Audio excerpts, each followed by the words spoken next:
Welcome to Book Buzz reviews and summaries.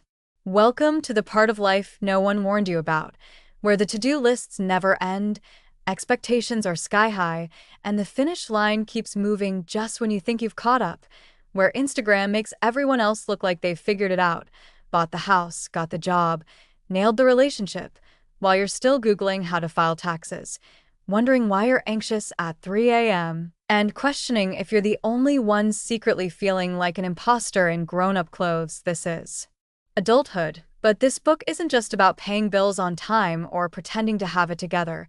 Mastering adulthood is about something far more powerful. It's about learning to live on purpose. It's about evolving from simply adulting to becoming emotionally grounded, resilient, and authentically you, because here's the truth. Being an adult isn't just a checklist of responsibilities. It's a journey of emotional mastery. It's about learning to respond instead of react, to choose values over impulses, and to rise above fear, shame, and self-doubt so you can build a life of meaning, connection, and inner strength. It's about becoming the kind of grown-up your younger self would be proud of. This book isn't here to scold you into action or shame you into change. It's here to equip you with science-backed strategies, psychological tools, and deeply human wisdom that will help you handle life's messiness with grace, courage, and clarity. It's about reclaiming your power, redefining what success really means, and designing a life that fits who you truly are, not who the world says you should be. So, if you're tired of white-knuckling your way through life, tired of putting on a mask just to make it through the day, and ready to show up fully, emotionally aware, mentally resilient, and unshakably whole, then keep reading, because mastering adulthood isn't about having all the answers. It's about asking the right questions, feeling deeply, living fully, and becoming the emotional grown-up this world so desperately needs. Part 1. The Foundations from Automatic to Awake. Chapter 1. The Myth of Adulting. You know that feeling of checking off the adult boxes, paying bills, holding a job, grocery shopping instead of ordering takeout every day, and still feeling like you're flailing emotionally. Dr. Lara kicks things off by busting the myth that adulting is simply about outward responsibilities. She reframes adulthood as a state of emotional maturity, not just ticking boxes. She calls it becoming an emotional grown-up, someone who's aware of their feelings, makes conscious choices, and doesn't get hijacked by emotional impulses. You may have a 401k, but are you still reactive when you're ghosted or get criticized at work? If so, she says, you're not alone and you're not broken. You just haven't been taught the skills yet. Fielding offers a promise that's both sobering and hopeful. You can learn to manage your emotions, respond instead of react, and live with intention. And the first step is becoming aware of what's really going on inside you. Chapter 2. From Survival Mode to Skill Mode. Imagine you're driving a car. Most of us, Fielding explains, are riding shotgun while our emotion mind steers. We're not broken. We're just operating on default mode, autopilot, running patterns from childhood, reacting out of habit or fear. Our brain evolved to keep us safe, not necessarily happy. This chapter dives deep into how your threat detection system, your amygdala and stress response, gets activated in daily adult situations. A tough conversation with your partner, a snub at work, even a scroll through Instagram. Fielding shows how these triggers light up the same circuits that once warned us of saber-toothed tigers. But here's the twist. Modern threats are social and emotional, not physical, and while you can't control your brain's instinct to protect you, you can change how you respond. She introduces mindfulness-based cognitive behavioral therapy, MBCBT, as the game changer. A hybrid of awareness, acceptance, and evidence-based action. The mission: train yourself to live deliberately, not reactively. Chapter 3. The Pause That Changes Everything. Here's where the work really begins. Fielding teaches what might be the most powerful emotional tool, the pause. In a culture of constant doing, she urges us to develop the ability to pause, breathe, and observe before reacting. She calls this the mindful awareness step, and it's deceptively simple. Pause, breathe, observe what's happening inside you, thoughts, emotions, body sensations, without trying to change them. This step is the entry point into what she calls your wise mind, that intersection between emotion and reason where adult decisions are made. And if you think this sounds too woo, don't worry, Fielding backs it all with solid neuroscience. The more you practice pausing and observing, the more you rewire your brain for emotional flexibility and self-control. Chapter 4. Emotional Literacy. Know Thyself, for real. Welcome to Emotional Literacy 101, because if you can't name what you feel, how can you expect to manage it? Fielding dives into what emotions are actually for. They're data, not directives. They give you information, but they're not always telling the truth. She introduces a key idea. Emotions often arise because something matters to you. If you're angry, it's because a value or boundary was crossed. If you're anxious, it's often because there's uncertainty about something important. The more you understand your emotional patterns, the more power you have to respond wisely.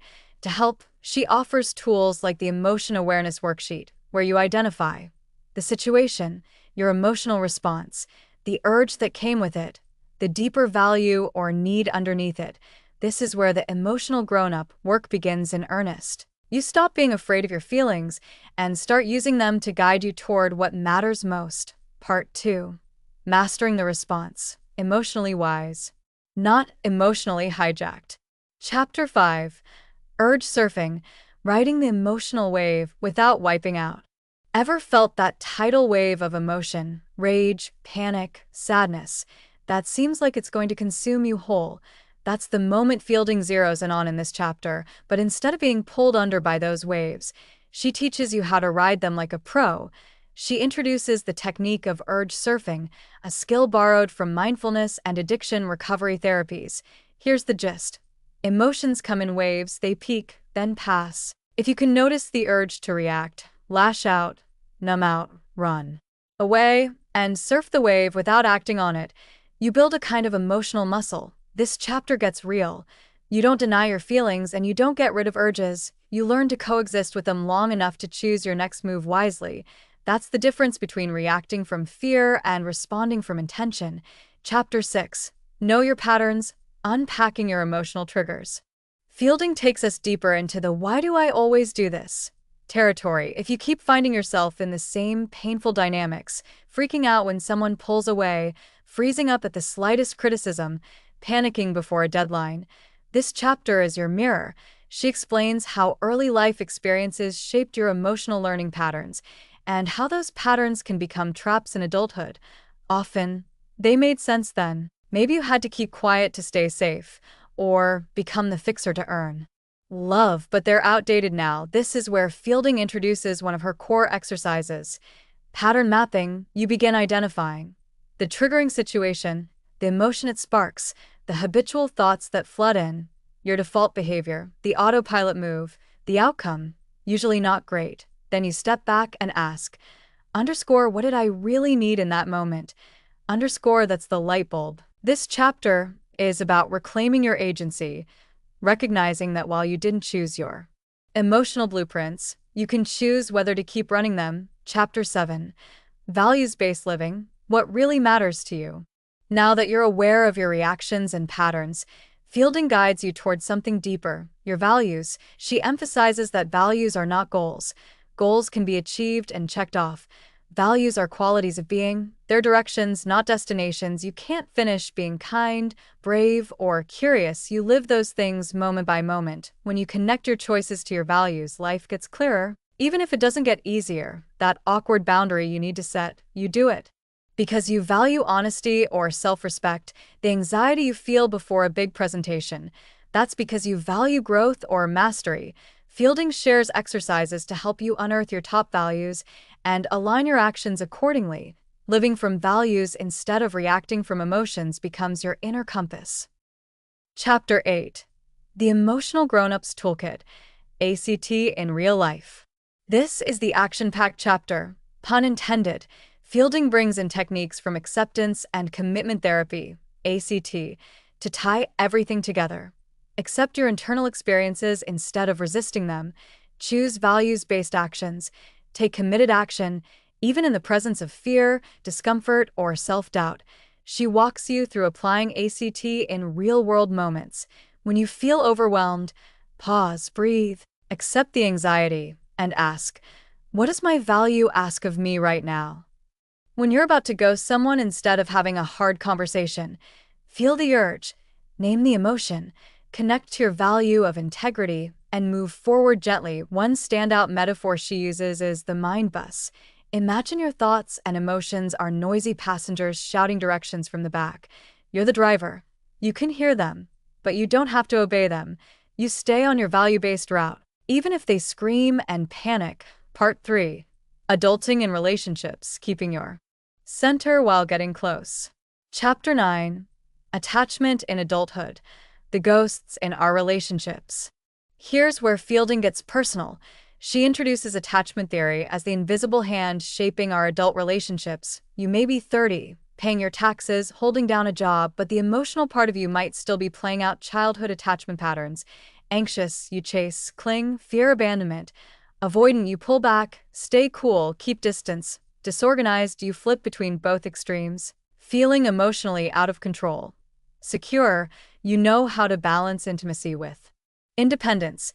Fielding helps listeners identify their attachment style and reflect on how it shows up in everyday life. From romantic relationships to texts from your boss, the powerful insight: these patterns were adaptive once. Now they're outdated operating systems. Becoming emotionally grown-up means upgrading the system, not just reacting out of fear, but choosing how to engage based on values. She doesn't just name the issue, she shows you how to change cue tools for rewiring your relational habits and stepping into secure functioning, no matter where you started. Chapter 10.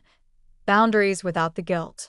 Let's talk about one of the most misunderstood skills in adulthood: boundaries.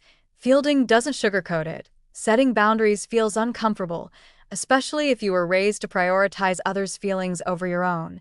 But she reframes boundaries as an act of love, not a wall of defense. Here's the game changer. A boundary isn't about changing them.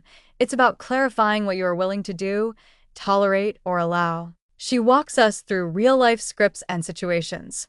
Saying no to toxic dynamics without over-explaining, holding space for others' emotions without taking responsibility for them, protecting your time and energy like the adult you are becoming, with grounding techniques and values-based reflection. Fielding empowers readers to set limits with compassion and confidence, not from anger, not from fear, from alignment. Boundaries, she explains, are not selfish. They're how emotionally grown-ups protect their peace while still showing up with kindness. Chapter 11. How to Validate Without Losing Yourself.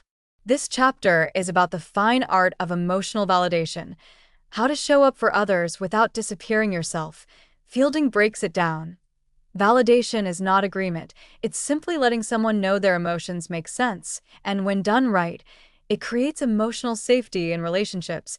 She gives tools for listening without fixing, responding without defensiveness, empathizing without absorbing. But here's the key twist.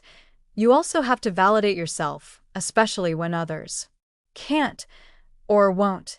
This dual practice of internal and external validation is what makes grown-up relationships thrive. You can disagree with someone and still validate their experience. You can feel hurt and still validate your own feelings without spiraling. Validation, she says, is like emotional CPR. It doesn't solve the problem, but it keeps the connection alive long enough for healing to happen. Chapter 12. From co-regulation to self-regulation. Let's be honest, relationships are where all our emotional stuff shows up. That's why this chapter might just be the most practical and powerful yet. Dr. Fielding dives into the balance between co-regulation and self-regulation.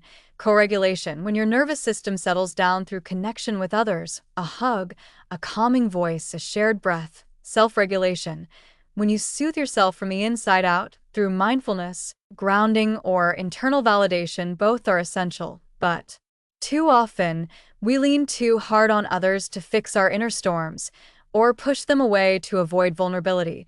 This chapter teaches practical tools for staying emotionally centered during conflict, managing your nervous system when someone else is dysregulated, knowing when to reach out and when to turn inward.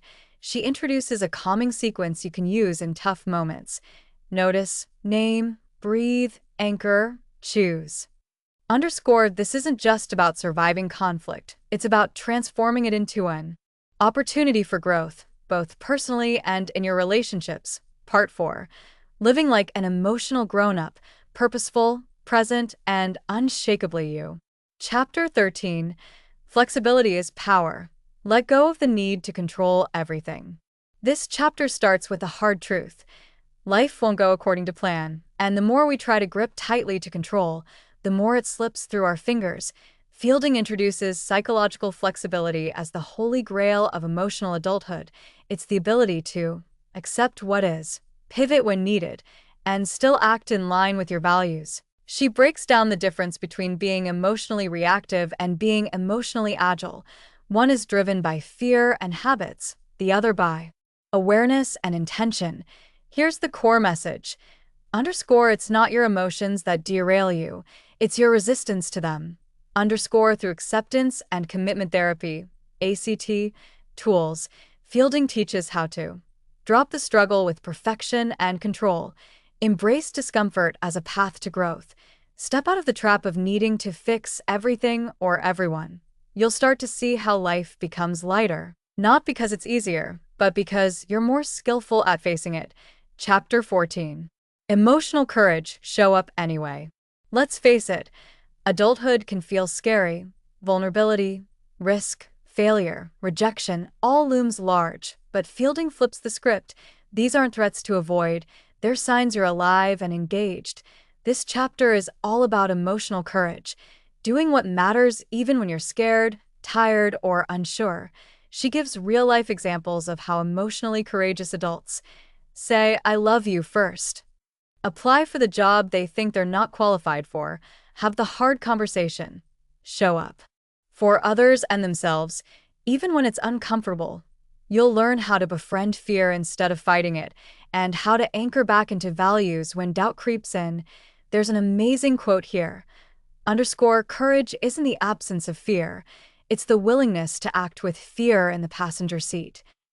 That's the grown-up move, not to wait until you're fearless, but to choose anyway. Chapter 15.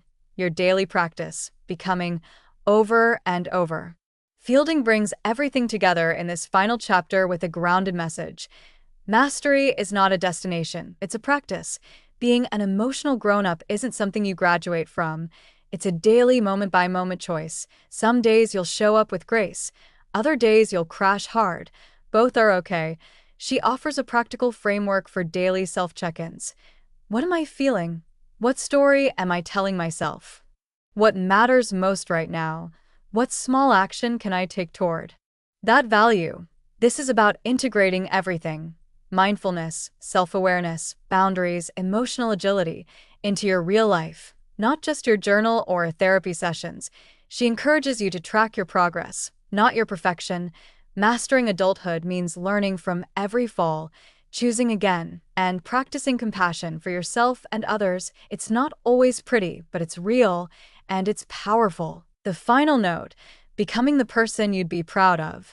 Dr. Fielding doesn't end the book with a list of rules. Instead, she leaves you with permission to be in progress, to feel deeply, to live intentionally. She invites you to imagine your future self, the one who is grounded, values-led, emotionally steady, and to use that vision as a compass, not to beat yourself up with, but to inspire the next right step, because that's what adulthood really is. Not a status, but a practice of becoming. Read the book to learn more. Thanks for listening to Book Buzz Reviews and Summaries.